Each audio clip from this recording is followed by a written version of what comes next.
All right, good morning, everyone. I'd like to pick up Lorenzo's beautiful words, let's hoop and loop further. But unfortunately, we have already reached our last talk. But at the same time, we have to be sure that after this intense Space Odyssey 2025, and to be sure that nobody gets meshuggah, and to stop and quit somewhere. My name is Emmanuel Tandler. I'm also a member of the Aerovision team at Emmanuel Allois' chair for aesthetics in Fribourg. I am therefore all the more delighted to introduce to you our next and last speaker and artist, Shona Illingworth. She is a Danish-Scottish visual artist and professor of art and film and media at the University of Kent and currently based in London. Her work moves between video, sound, and immersive installation and consistently asks how memory, culture, erasure, and our imagined futures are shaped by conflict, surveillance, and environmental change. Illingworth's perspective is deeply rooted in her own biography. She grew up in the remote highlands of Scotland beside one of Europe's largest bombing range.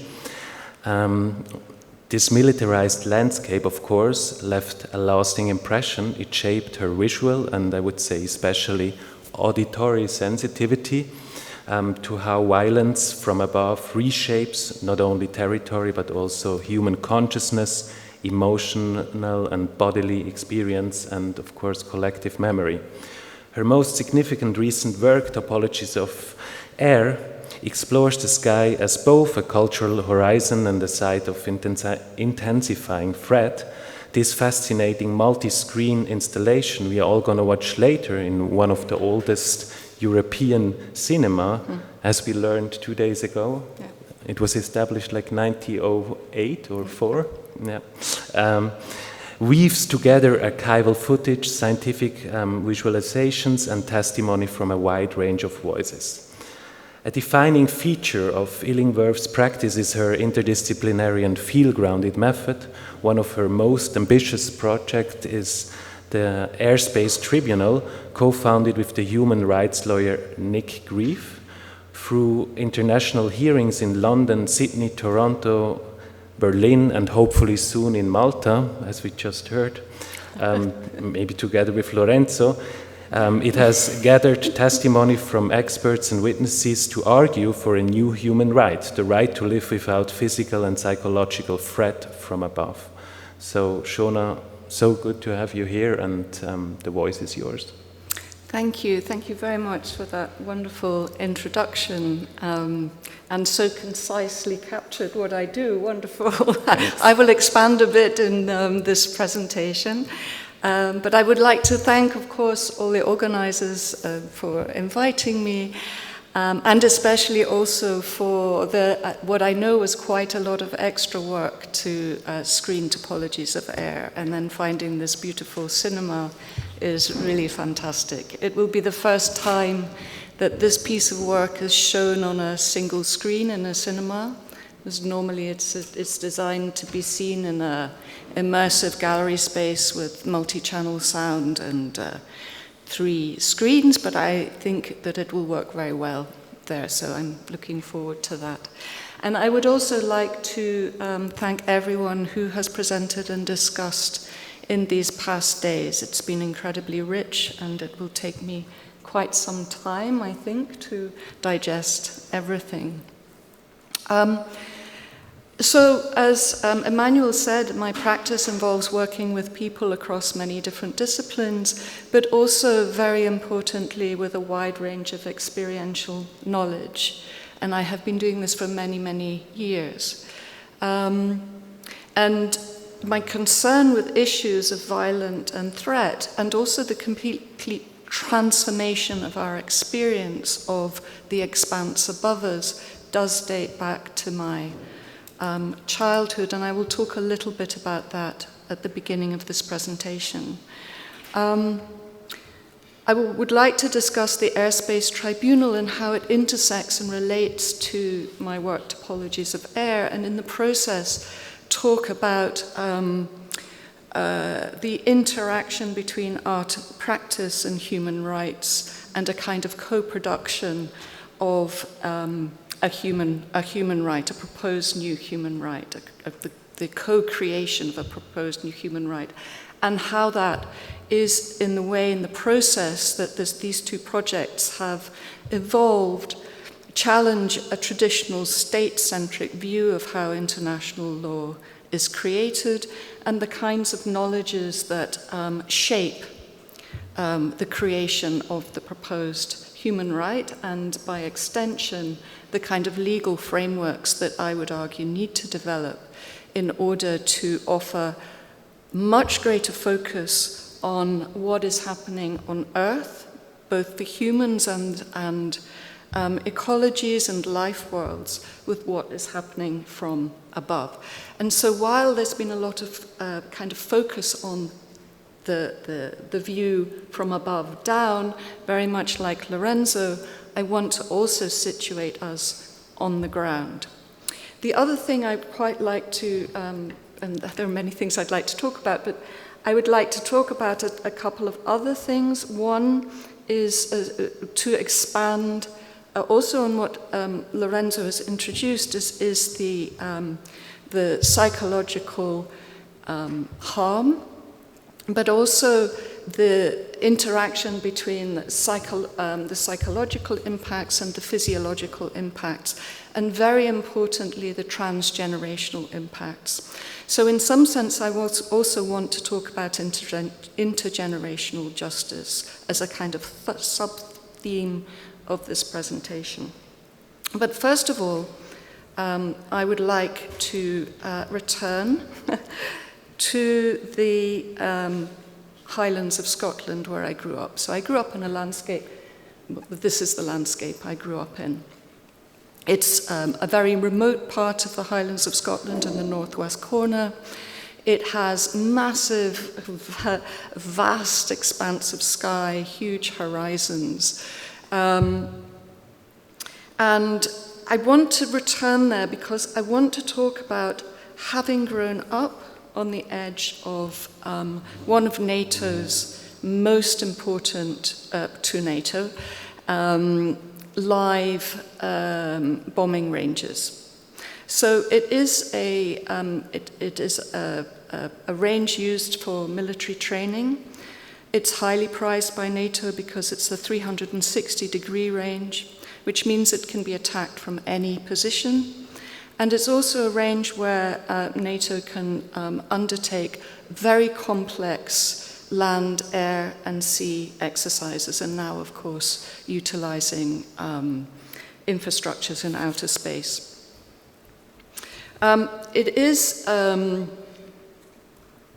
is, in a way, it's a proxy landscape for other parts of the world. So it has stood in for different parts of the world, and in a way, this is something else I want to talk about, is military abstraction, and how we can counter, how we need to counter this level of abstraction.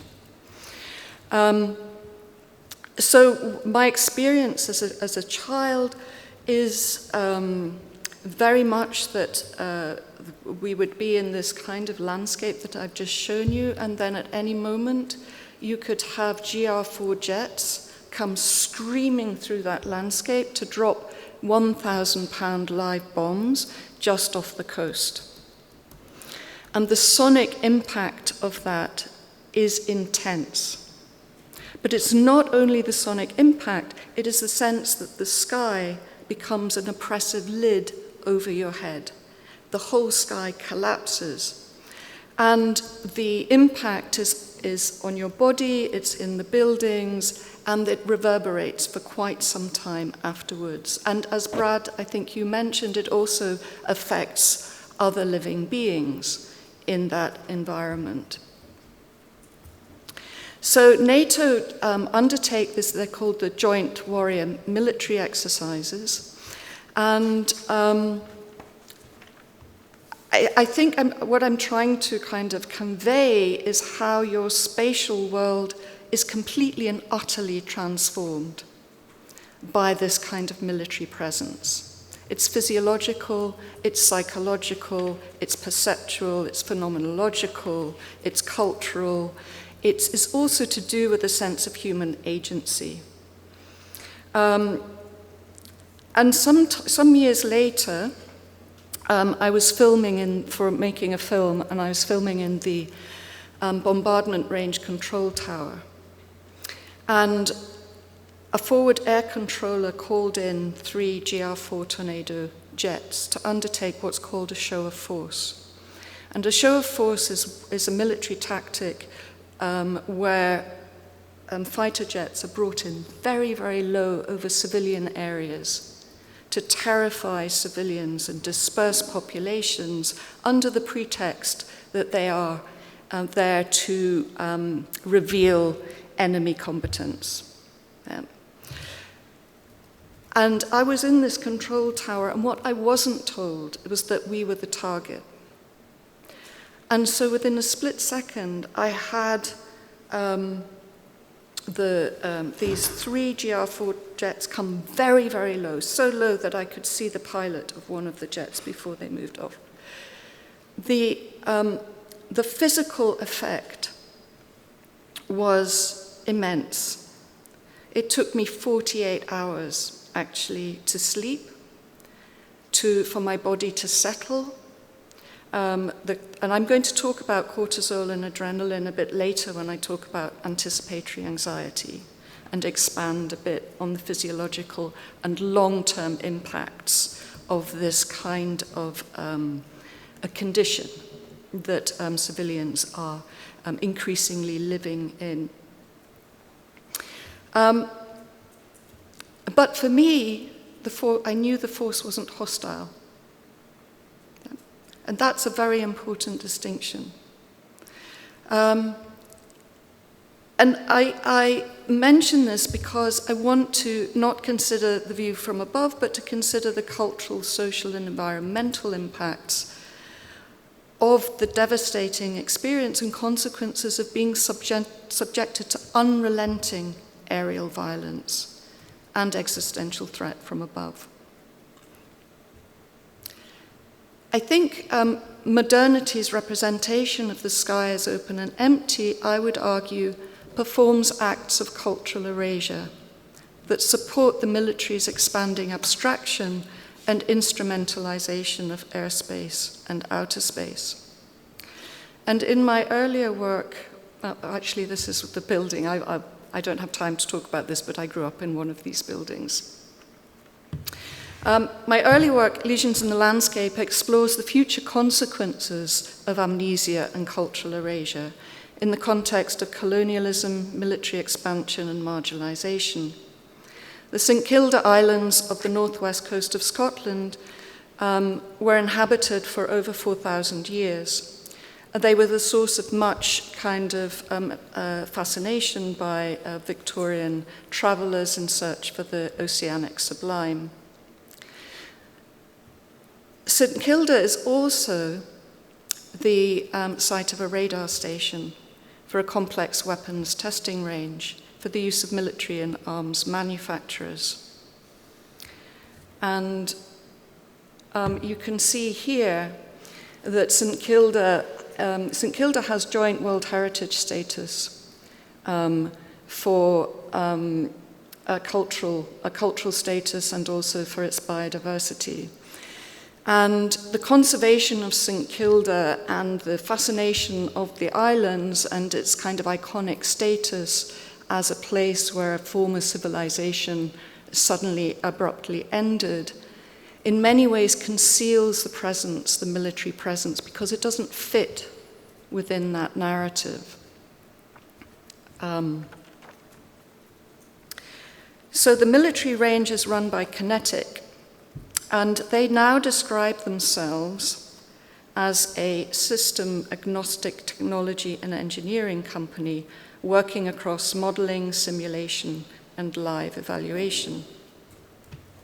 And this means an interoperability between different hardware operating systems or platforms, including multi-orbit satellite communications that can switch networks, AI-power electronic weapon systems that share data in real time, and platform-agnostic laser threat detectors that integrate new technologies without being locked into single providers. Yeah. So the reason I'm talking about this is a lot of this is invisible. A lot of this kind of military activity and testing of weapons is invisible to the public. So the public come to this site to see this, this landscape without being aware of what is happening in the airspace above them. And this is how, this is actually a quote from Topologies of Air, but it's how Kinetic describe the airspace on the range. They describe it as a sanitized airspace with unlimited altitude, a fully instrumented, controlled environment, redesigned to accommodate safety traces from modern weapons system testing.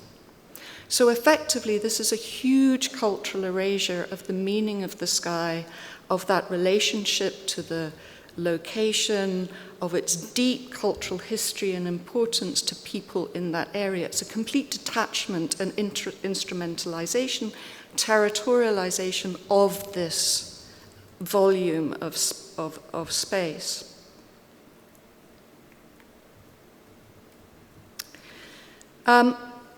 This is a kind of slightly unusual object, and I put it in here because it relates to this person. I learned a huge amount from Claire. Claire is a central subject and collaborator on lesions in the landscape. She had a viral encephalitis in her 40s, went into a coma. She woke up. She couldn't remember most of her past. She couldn't form new memories, and she was unable to recognize faces. Her prosopagnosia was so deep she couldn't recognize her own face. And this is a precise model that I made of the lesion in her brain, which has caused this devastating impact to the dynamism of memory and the way that she is able to locate herself in time.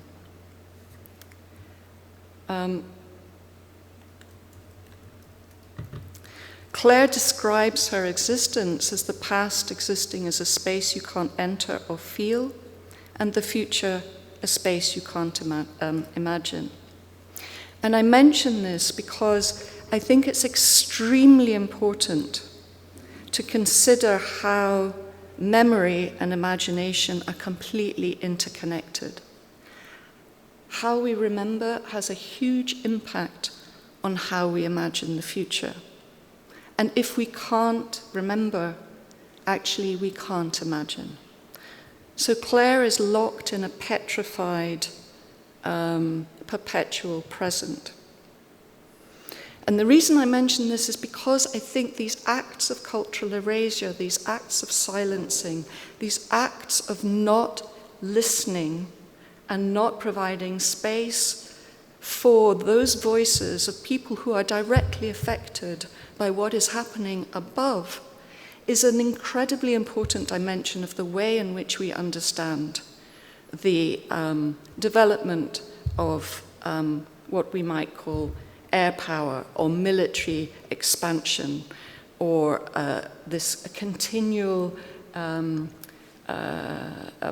arms racing that is driven by a sense of perpetual threat. And I'll talk a little bit about this later. This is one for you, Karen. of a few. This, I just wanted to show this because this is a NATS map, so for civilian aerial tracking of civilian aircraft, but it also highlights the red areas of the military zones in the UK. These are the military training zones, testing zones, and you can see how militarized the landscape, particularly Scotland, is. This doesn't even include those areas that are above the land, you know, in the interior. I just want to talk about this kind of Cartesian model of managing, mapping, and controlling airspace.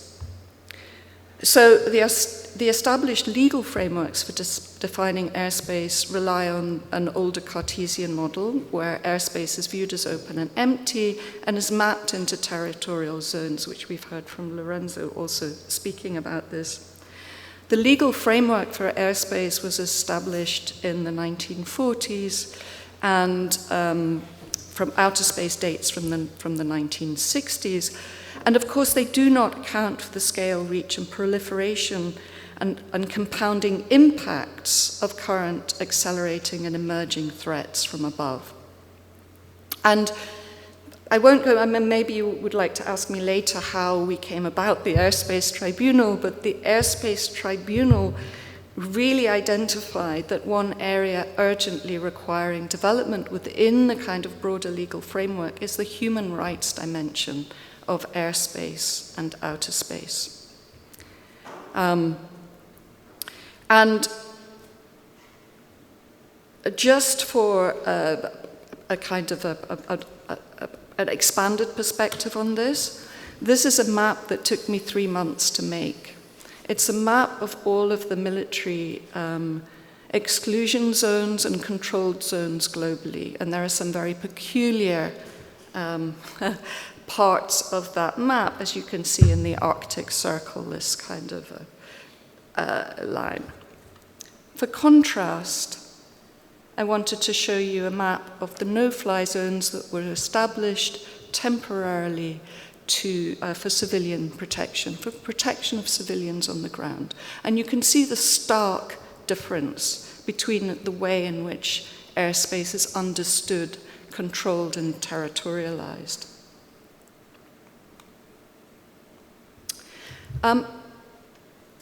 So Nick Grief and I established the Airspace Tribunal to develop the human rights dimension of airspace and outer space, and to consider the case for and against a proposed new human right to live without physical or psychological, and very importantly, psychological threat from above.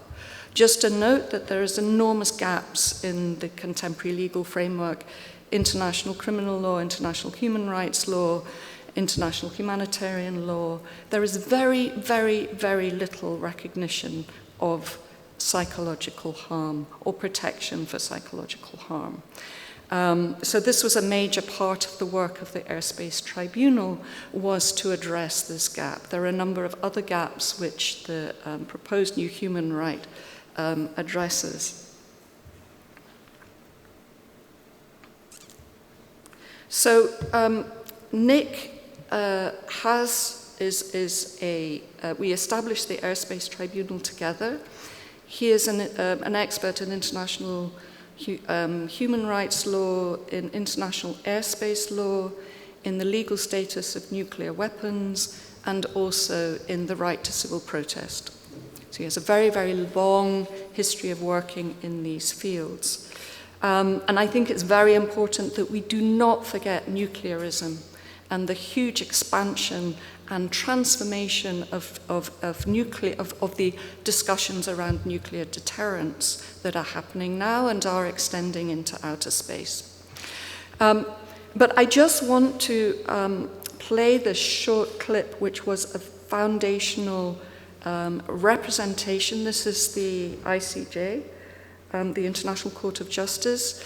There was a case brought on which Nick Grief was a member of the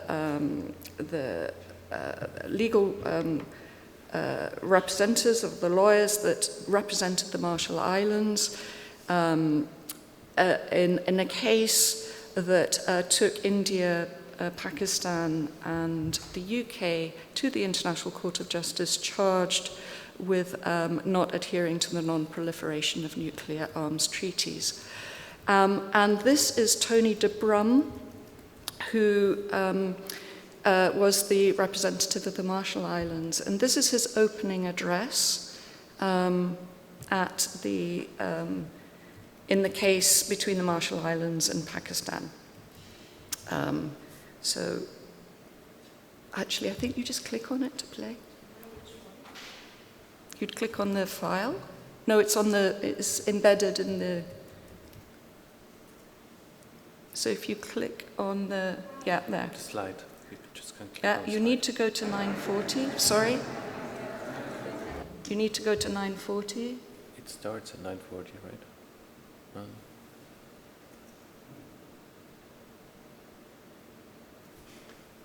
Yeah, it's okay. That's yeah, perfect. Perfect.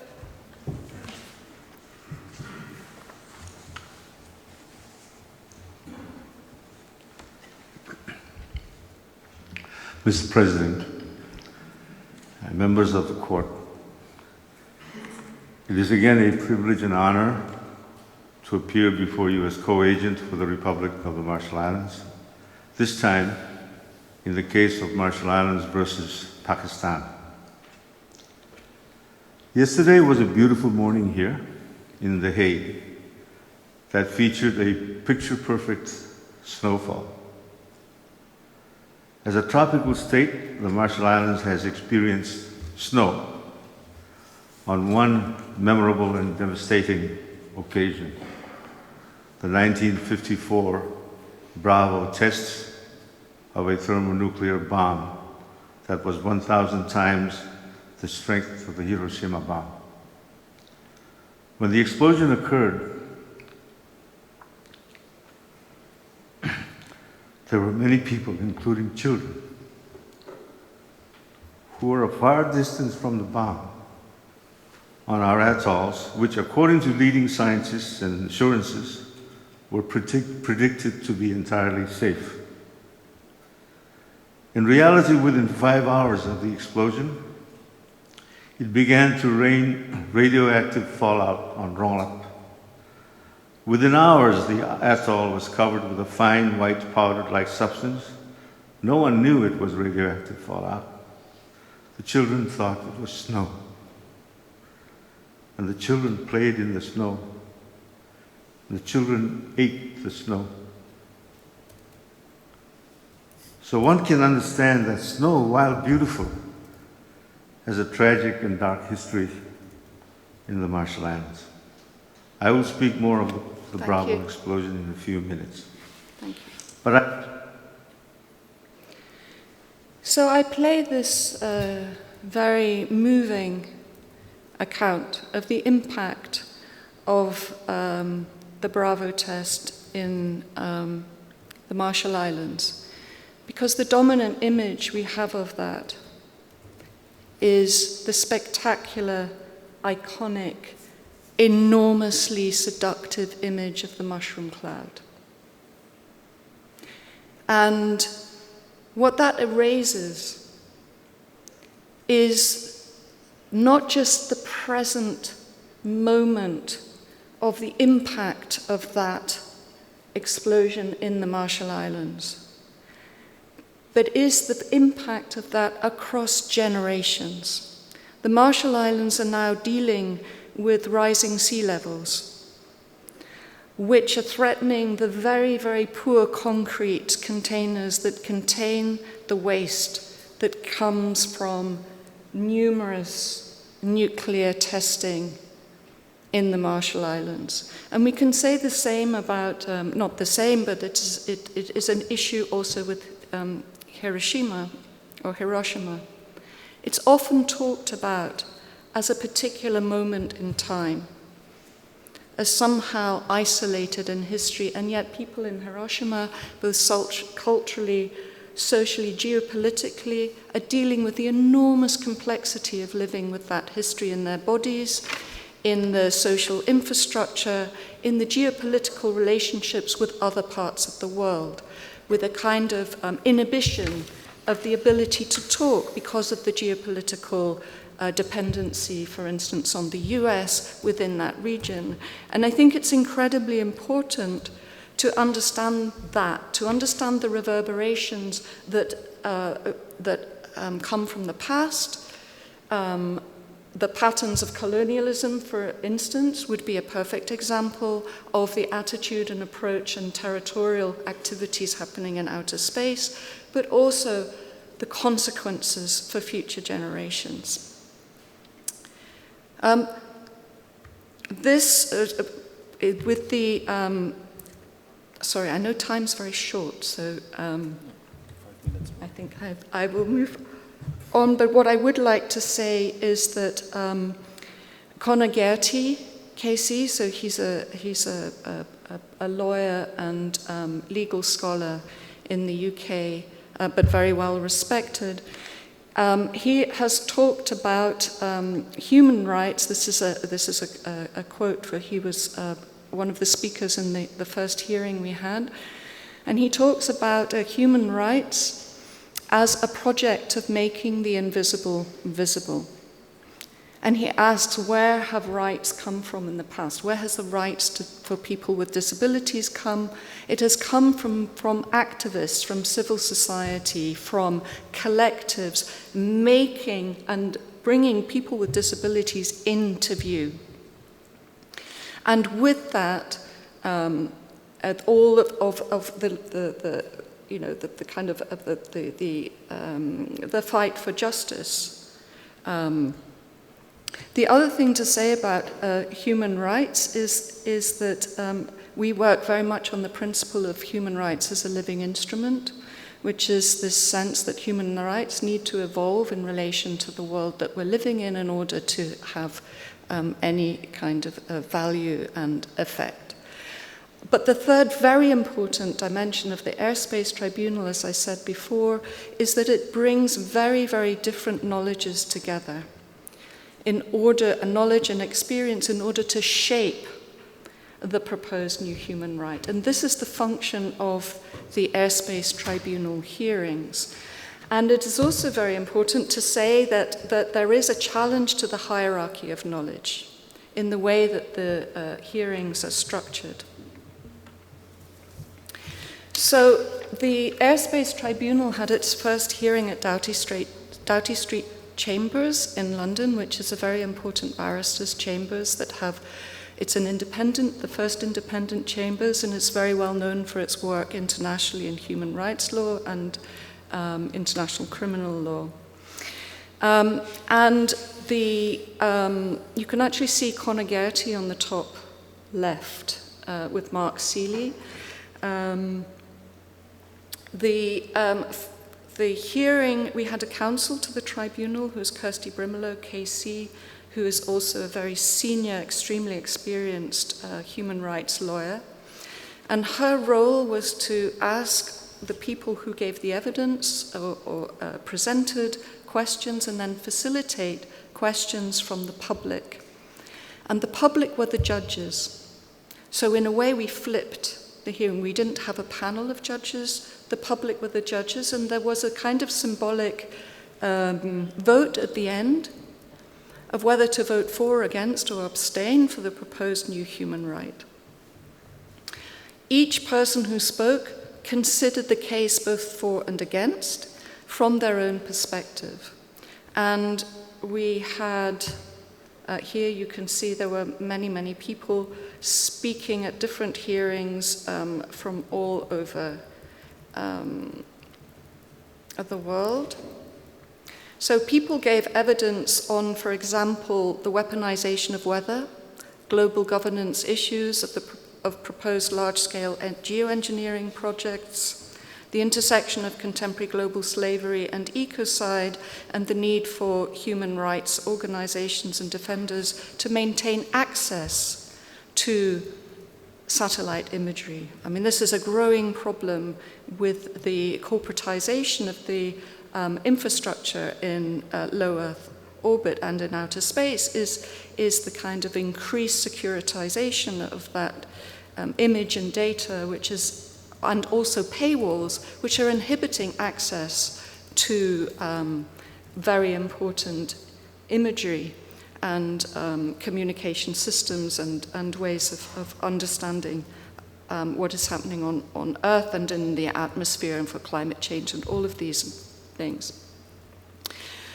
People spoke about information totalitarianism, surveillance, the use of patterns of life data for predictive targeting, the devastating abstraction of civilian deaths as data for research while aerial bombing, so the use of war zones as laboratories for the development and testing of battle-ready weaponry and weapon systems, the artificial intelligence, drone swarms, development of autonomous weapon systems, the aftermath of the use of chemical weapons. So there were people who'd actually witnessed and experienced the use of chemical weapons, Innu activism against military exploitation of airspace, algorithmic injustice, expanding corporate and military interaction in contemporary warfare, the weaponization and militarization of outer space, nuclearism, global fatalities from pollution,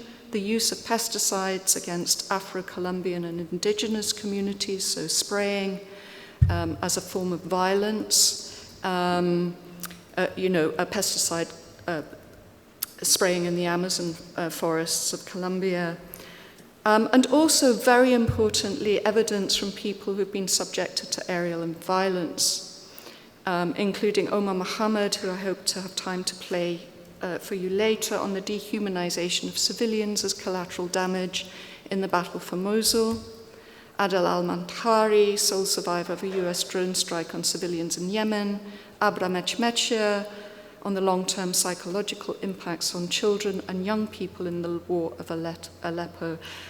These have all been incredibly important in the development and understanding of harm that is such a foundational importance to how you frame and develop a proposed new human right as a radical departure from a state-centric process. The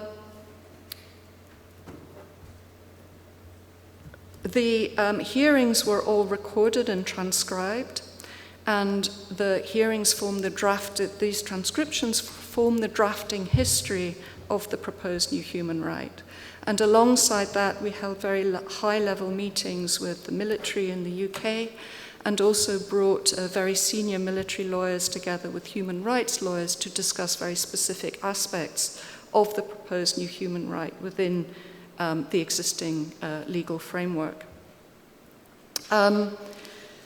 I'm now working with Renata Seletzel, who is a philosopher and sociologist and also works in psychoanalysis, Andrew Hoskins, whose focus is on media, war and memory, and Anthony Downey, who's an expert, and I hope we can have time to hear him speak too, on algorithmic warfare. And a growing international network of people, partners, and just thinking, Karen, about what you said about the importance of bringing people together to work within their expertise, speciality, knowledge, capacities, to work together as a countermeasure. So we've worked with the European Centre for Constitutional and Human Rights in Berlin. We've worked in partnership with them on one of the hearings, and also on a workshop that tested or explored the proposed right in relation to the war in Ukraine. And many other organizations. We've had the input from Air Wars. We're currently developing projects with organizations such as Article 36, Protection Approaches, and others. And we are doing this to prepare the proposed new human right for submission to the United Nations, Council of Europe, and other bodies. And this submission also includes a double special issue of the Journal of Digital War, which contains 28 articles drawn out of the hearings. And very importantly, in an academic journal, there are articles by people whose lived experience, who are writing from the position of a lived experience of these kinds of threats. So the Airspace Tribunal is closely interconnected with Topologies of Air, which you will see in a number of ways. Topologies of Air was shot, I filmed this film, so I have a very intimate relationship with it. I both filmed it, edited it, did the sound composition, and then worked with others to do the final sound mix.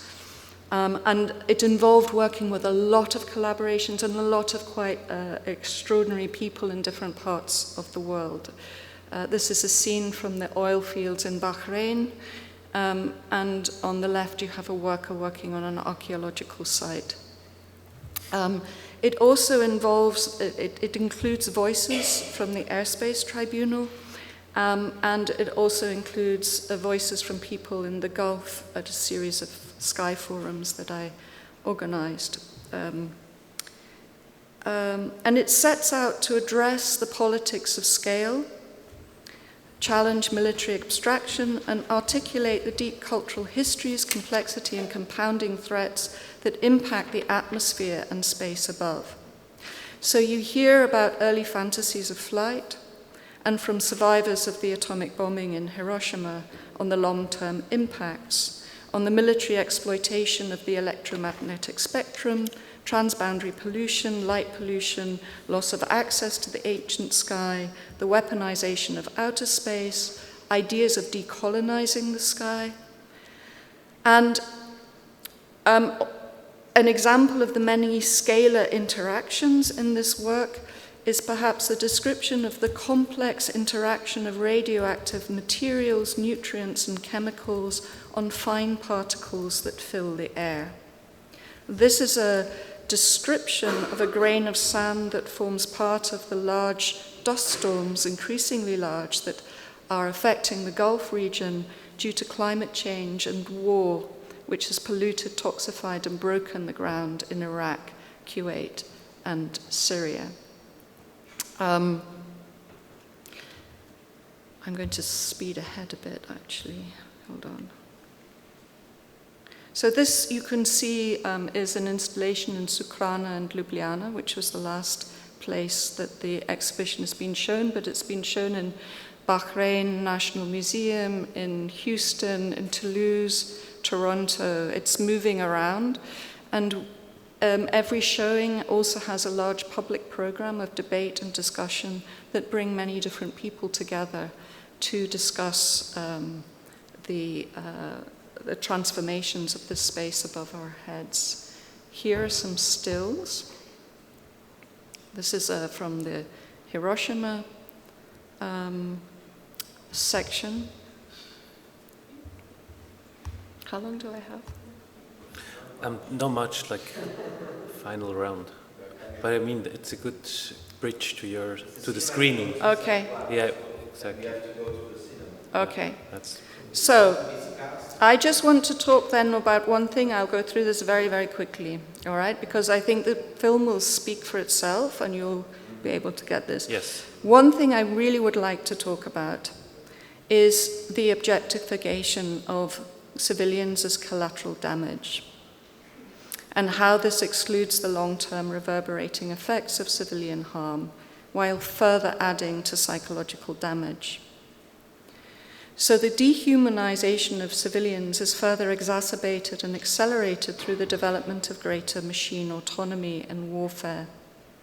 And the psychological and physiological impact on civilians, alongside new types of suffering that they now experience in the context of contemporary warfare and mass violence, are often long-lasting, traumatically intrusive and transgenerational, but remain persistently unacknowledged in legal, moral, and political terms. Civilians in war zones subjected to drone warfare and aerial bombardment suffer unrelenting anticipatory anxiety as they are reminded of deaths and injury in previous strikes or are terrorized by the fear of predictive targeting errors. And Catherine Loveday, neuropsychologist, who I've done a lot of work with also on lesions in the landscape, gave evidence at the Airspace Tribunal and highlighted that the physiological impact of these threats is often worse when the threat is unseen, that children are especially vulnerable, that the associated psychological harm is immense and includes the physiological impacts include the inability to reproduce new cells, to digest food, to sleep, or to maintain cognitive function.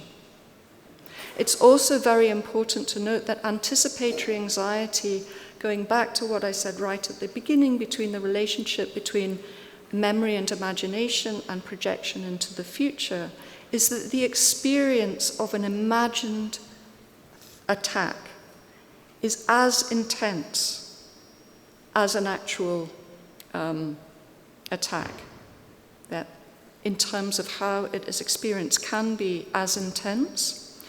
But the difference is that in the beginning I talked about the plane that comes in and leaves. That plane, when it leaves the area, I have 48 hours for my cortisol to subside, for my adrenaline to subside, for my body to come back to a way of functioning healthily. When you have unrelenting threat from above, you are in a state of constant anticipatory anxiety. Anticipatory anxiety means that your stress hormones are active. This is what is causing the physiological impact. And this physiological impact, when maintained over time, has enormous long-term effects on the capacity, not just physical capacity, but the capacity to imagine, the capacity to thrive.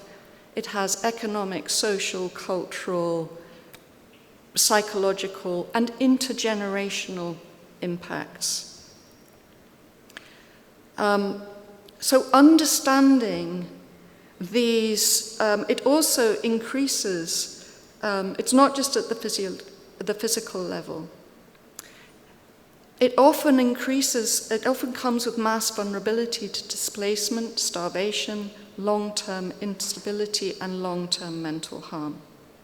So an understanding of these escalating vulnerabilities also requires an interrogation of the history of conflict and war, the legacies of colonialism, and the pathologies of identity-based violence.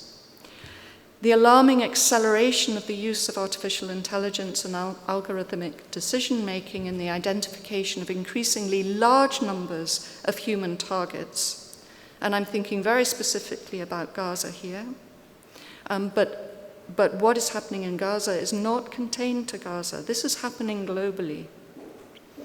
And it is playing out in many, many different and complex ways. And some of these ways are outside of our view, our vision. These are also being forgotten. These are also being removed from the conversations, essential conversations that we need to be having. Researchers have found that the signature patterns of life used to predict the likelihood of a person being a combatant or a threat also resemble the survival behavior of civilians. And based on predictions of threat, aerial technology is occupying the future of civilian life, effectively extending the psychic imprisonment and trauma experienced by large populations into the future. So I'm going to close now because I think I've probably gone on far too long. Lost. I would just like to say that I suggest that we collectively need to refocus and reimagine civilian protection in the public, political, civil, legal, and military imaginaries.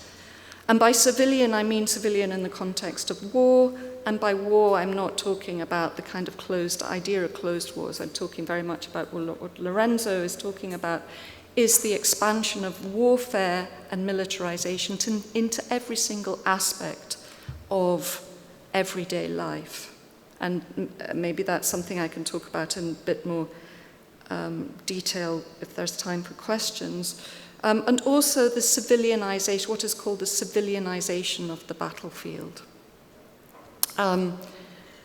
So I suggest that we need to refocus and reimagine civilian protection in the public, political, legal, and military imaginaries, to instigate new forms of protection for human life and environments and ecologies from escalating and from the escalating and exacerbated threats of 21st century warfare, autonomous weapon systems and mass atrocity, and that this requires the development and strengthening of the human rights dimension of airspace and outer space, both for current and future generations. And thinking of future generations, I think we need to resist the dehumanization and forgetting of whole populations. We need to, in a sense, thicken our understanding of what is actually happening and what the impacts and transformations of the world that we're living in, of how these are occurring, not just now, but in the future. And we need new visualization tools and approaches to capture the complexity of the threats posed to us in ways that do not negate or erase or forget histories, presents, and future trajectories of colonial violence, exploitation, extractivism, and racialized forms of oppression. Thank you.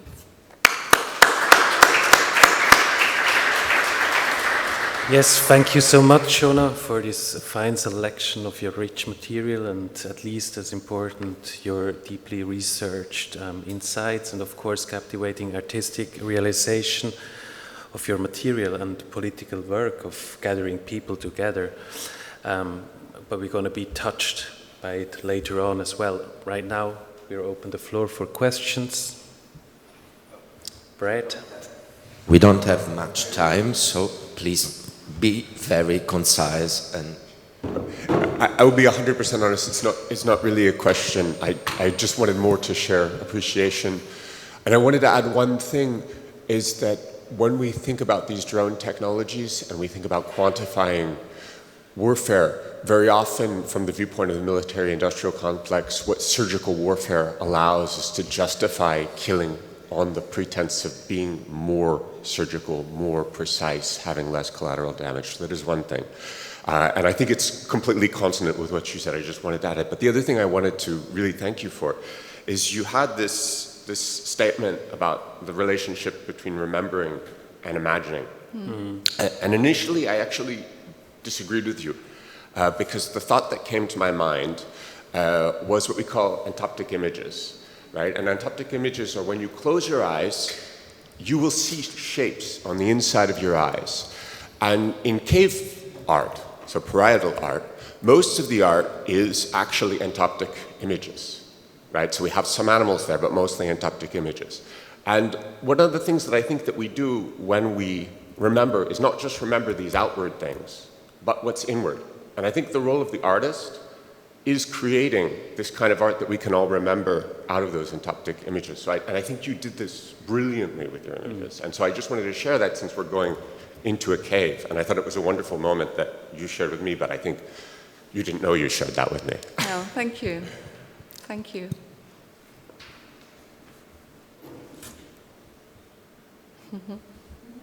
Shall I ask the last question, or is there another thought in the room?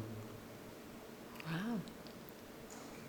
Yeah, all right. So, my question actually asks, let's say, your artistic how to know, and also it's an ethical question. But hang on, I formulate it here. So, looking forward to our upcoming cinema experience. Aerial and satellite images are often framed through the lens of the sublime, which is evoking control and distance.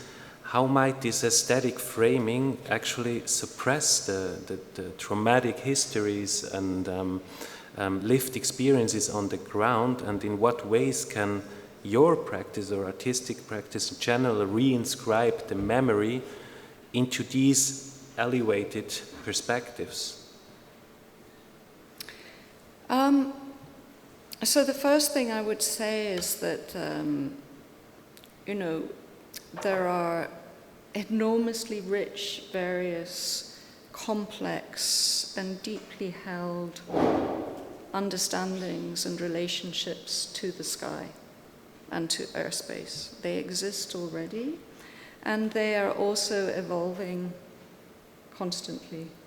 You know, culture is a dynamic. I think that's why I showed this sort of petrified lesion that interrupted that dynamic. And these kind of fixed framings, these kind of constructions that are produced by technologies, but also our responses to technology exclude not only specific detail, but they exclude a kind of dynamism that is incredibly important to understand in relation to culture, in relation to spaces, in relation to the evolution of our relationship to our environments, our ecologies, our histories, those spaces. So I think that's one thing I would say, but I would say there's another dimension to this which is very dark and ominous, and which is to do with data extraction.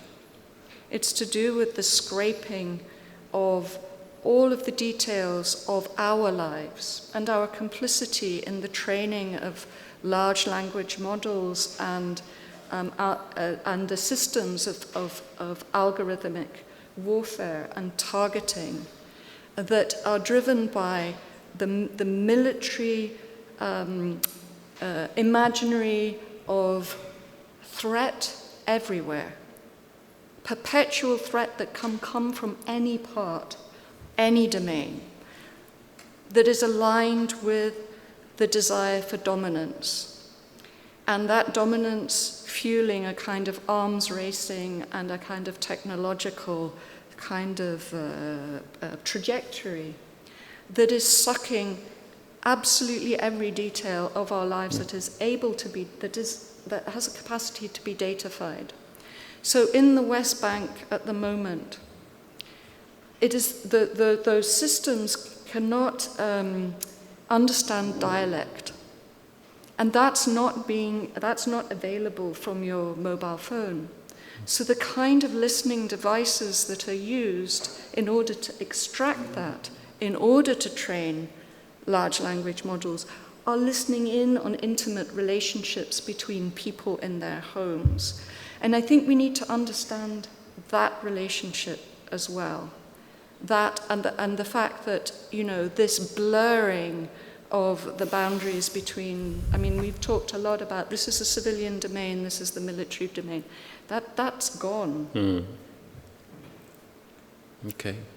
Just focusing on the image level and artistically watching on the two triptychs we are all seeing right now, we have only one view from above. So what would be also as a bridge for the screening, how do you compose these triptychs in relation to all the aerial view shots you got in Topologies of Air? Oh yeah, so this, I mean, the composition of the film moves constantly. Yeah. And there is an idea, if you see it in a big installation, the image and sound work very much together, they're not separate at all. So the soundscape is a very important dimension of how you understand and read the images, also spatially and in terms of scale. But the other thing is when you see it in a space is that it works also with your peripheral vision. So there's a kind of central screen, and then your attention is in a way fluid, moving between the screens. But in the bottom image you can see the image of and it's only a very small moment that I allow you to see a kind of a nuclear blast in the air. But what you're seeing in the ground are children playing in the Peace Park in Hiroshima, and what you're hearing in the present day, and what you're hearing is the voice of Hiroshi Harada, who is talking about his memory of witnessing or being, not just witnessing, being in the space when the bomb exploded, and he has a peach in his hand. You'll hear it in the film. He has a small peach in his hand, and his father covers his body with his body to take the blast. And he is holding this small peach his father has just given him, and all he can focus on is the peach, and people are begging for water, and he won't give it. He can't let go of this peach.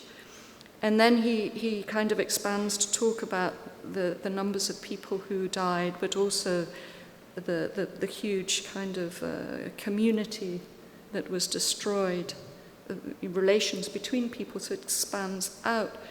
But it includes the sense of implicitly of a kind of guilt that he held for many years, partly, I think, possibly for surviving, but also for this kind of micro-human moment in this. So the film works in many, many different ways across these different scales. Let's see and figure out later. Okay. Thank you so much.